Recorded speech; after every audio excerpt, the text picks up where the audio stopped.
Good morning, friends. So we start, that is reversible process. All of know what is the process. Process is nothing but the operation by which system goes from one state to another state. All of know what is the operation. Operation is nothing but uh, the variable change, the property change, the function is change. Any one of the properties or one of the function is changed, then the system goes from one state to another state. The process by which the system goes from one state to another state is called as process. Now, so there are five type of process. First one, that is the isothermal process, adiabatic process, then isobaric process, isotonic process, and this is the last, that is a reversible process.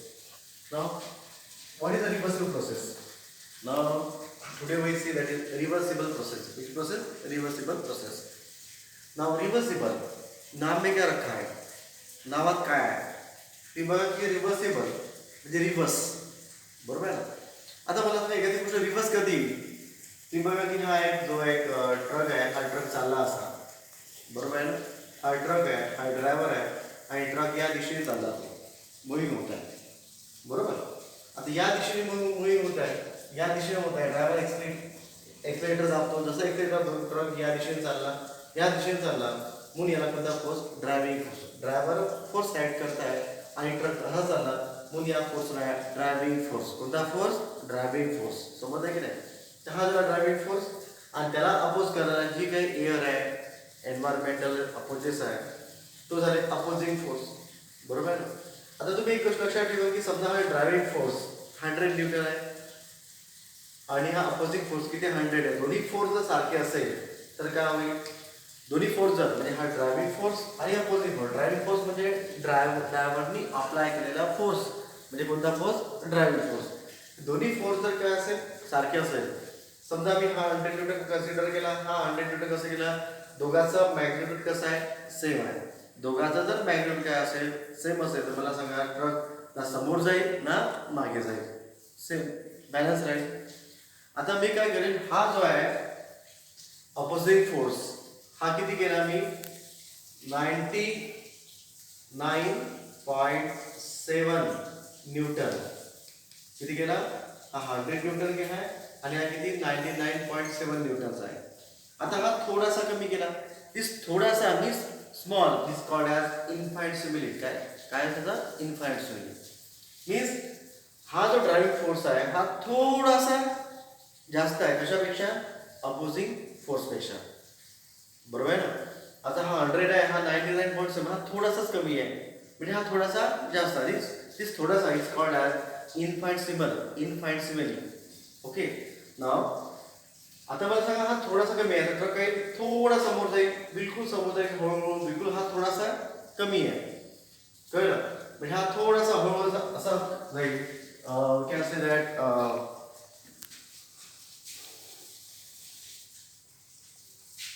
हळूहळू बिलकुल थोडा समोर जाईल.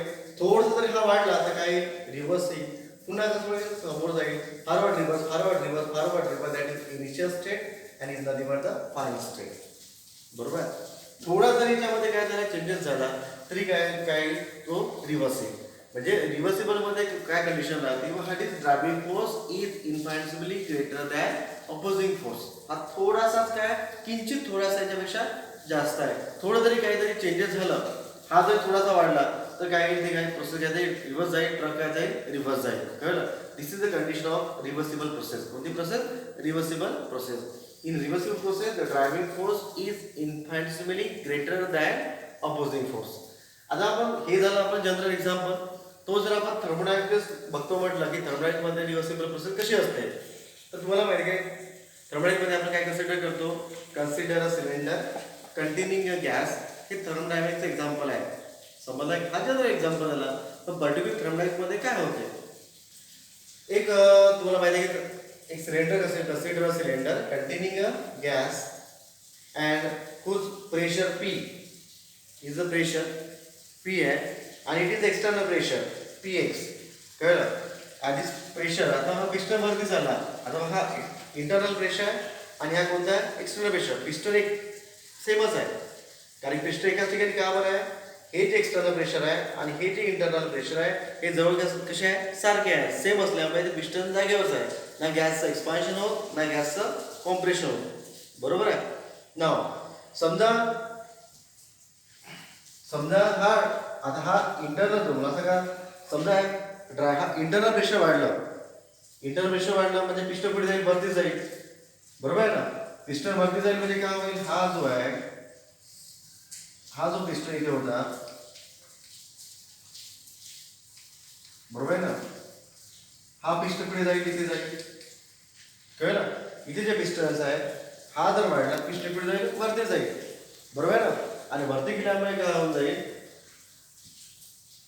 Piston झाल्यामुळे ह्या गॅसचं काय होईल, एक्सपान्शन होईल. गॅस काय होईल, एक्सपान्शन. म्हणजे पिस्टन जर वरती गेलं तर गॅसचं काय होतं, expansion.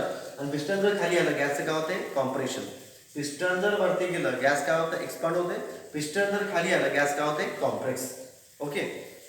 Now in reversible process कधी रिव्हर्स होईल, this driving force due to internal pressure and this external force means opposing force due to external pressure. If both are same, driving force and opposing force are same, then piston is rigid, they cannot move. The system is said to be thermodynamic equilibrium. System ला काय म्हणू आपण, thermodynamic equilibrium. If this driving force is influenced with this driving force due to pressure P is inversely greater than external pressure. Driving force थोड़ा सा क्या है, driving force is inversely greater than opposing force. Then and then reversible process is take place, and any small change, the process is reversible. The process is reversible. Such a process is called as reversible process. तुम्हाला माहिती आहे का, थोडासा जर याच्यामध्ये काय झालं, changes झाला, हा थोडासा inversely driving force is inversely greater than opposing force is any small changes, the process is reversible. Now, allow more. So, what is the reversible process? In reversible process are such a process in which the driving force is inversely greater than opposing force. Any change in the system, the process is reversible. So, this is the last process, that is the reversible process. Okay. Now, we draw the diagram.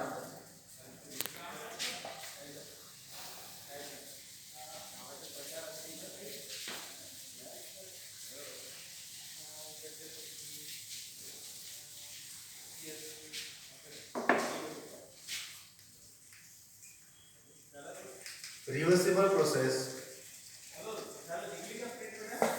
and irreversible process.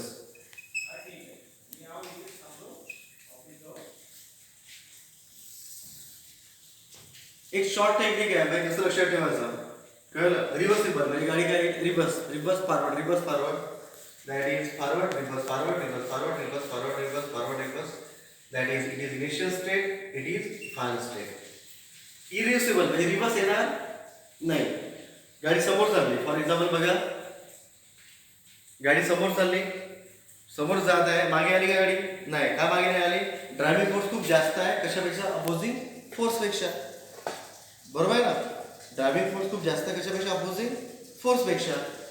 म्हणून गाडी एकदम सरळ झाल्यानंतर driving force जर खूप जास्त असेल कशापेक्षा, अपोजिंग फोर्सपेक्षा, initial state, it is final state, it is reversible. गाडी रिव्हर्स येणार नाही, इरिव्हर्सिबल आहे म्हणजे रिव्हर्स येणार नाही. का रिव्हर्स येणार नाही गाडी मी चालतो रिव्हर्स मागे आलं का नाही, कारण की ड्रायव्हिंग फोर्स खूप जास्त आहे कशापेक्षा, अपोजिंग फोर्सपेक्षा. समजलं. Two diagram, it is reversible. यामध्ये ड्रायव्हिंग फोर्स इज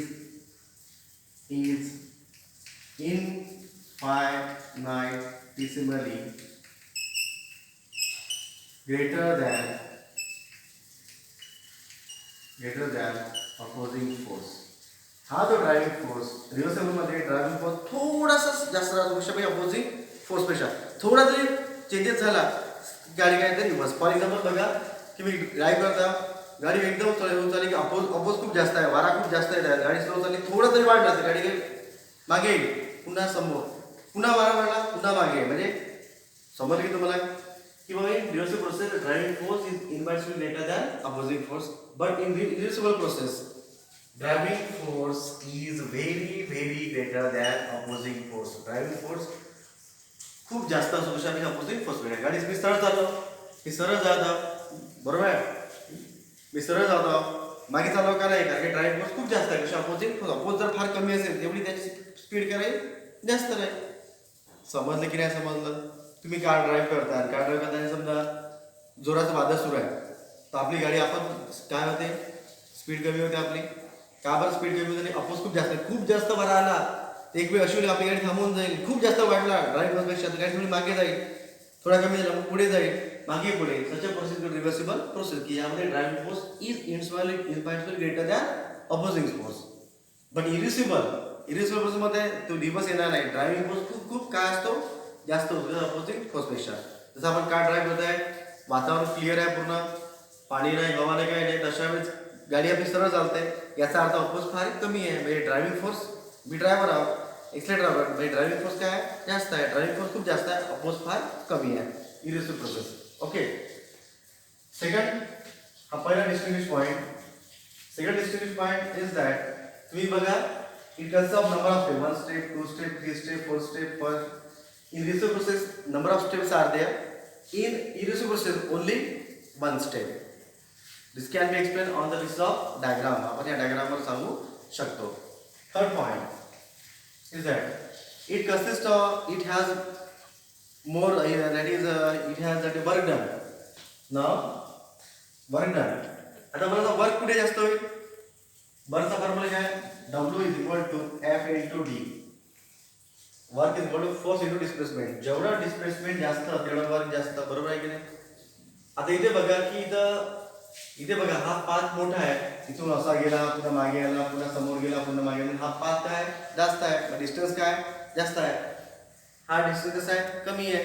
हा पाथ जास्त आहे, हा पाथ कमी आहे. जेवढं पाथ जास्त, जेवढं डिस्टन्स जास्त तेवढं वर्क जास्त. हा डिस्टन्स जास्त आहे तर वर्डन का होईल, जास्त.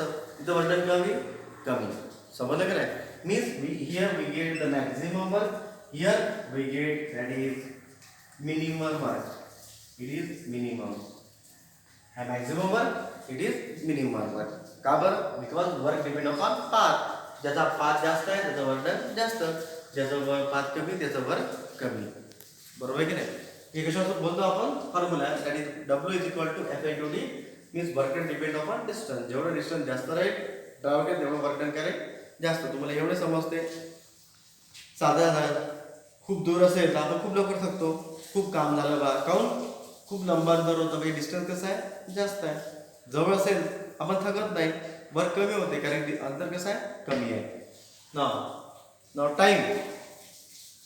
तिसरा फॅक्टर टाइम. बघा, हा पाथ जास्त असल्यामुळे इथे टाइम काय लागेल, जास्त. It require more time. हा पाथ कमी असल्यामुळे टाइम कसा आहे, कमी लागेल. It require short time. So these are the four distinguished between, that is reversible process and irreversible process on the basis of diagram. On the basis of diagram. Okay. Next, that is nature of heat and work. Nature of heat and work. Nature of heat and work. So we discuss about, that is new topic, that is nature of heat and work. Nature of heat and work. Now all of no in lecture, in thermodynamic lecture first. बघा, ज्यांनी ग्रुपमध्ये late join केलं असेल त्यांनी यूट्यूबवर जाऊन lecture बघा. YouTube channel माझे नाव लिहायचं राहुल मोरले, आणि माझे राहुल मोरल्यानंतर मग माझे लेक्चर येईल. Lecture first, lecture second, lecture third.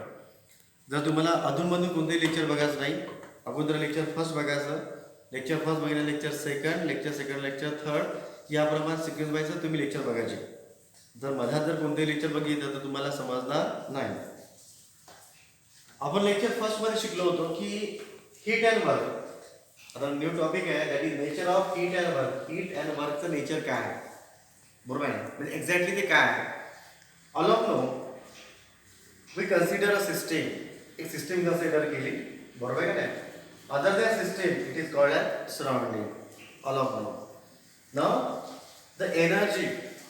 आता या एनर्जीला सिस्टीम मधून सराउंडिंग मध्ये जायचं असेल, या एनर्जीला सिस्टीम मधून कुठे जायचं असेल, सराउंडिंग मध्ये जायचं असेल, बरोबर आहे की नाही. नाउ तर काय होते, the energy transfer from system to surrounding, or we can say that or you can say that is surrounding to system. म्हणजे एनर्जीला जर ट्रान्सफर व्हायचं असेल सिस्टम मधून सराउंडिंग मध्ये किंवा सराउंडिंग मधून सिस्टम मध्ये with the energy transfer in the form of heat or in the form of work. एक तर in the form of heat मध्ये जाईल, in the form of work मध्ये जाईल. बरोबर आहे? is only the mode of transfer of energy. Mode of transfer of energy. एनर्जीला जर एका ठिकाणाहून दुसऱ्या ठिकाणी जायचं असेल म्हणजे सिस्टीम मधून जर सराउंडिंग मध्ये जायचं असेल तर दोनच ऑप्शन आहे. एक तर तो हीटच्या फॉर्म मध्ये जाईल किंवा वर्कच्या फॉर्म मध्ये जाईल. बरोबर आहे की नाही? सो आणि हे आपण लेक्चर फर्स्ट मध्ये आपण बघितलेलं आहे. नेक्स्ट दॅट इज आपण बघितलं की एक्झाम्पल बघितलं असं की फर्स्ट बघू आपण that is nature of work. Nature of work. वर्कचं नेचर. वर्कचं नेचर कसं आहे?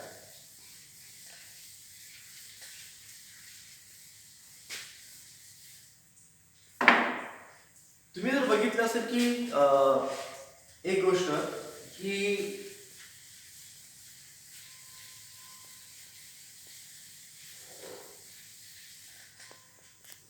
थर्मोडायनॅमिक्सची जर स्टडी करायची असेल, थर्मो म्हणजे कोण हीट आणि डायनॅमिक म्हणजे चेंज. हीट चेंज जर स्टडी करायची असेल आपल्याला तर आपण काय करतो? एक्झाम्पल मध्ये सिलेंडर सिलेक्ट करतो. काय सिलेक्ट करतो आपण? सिलेंडर.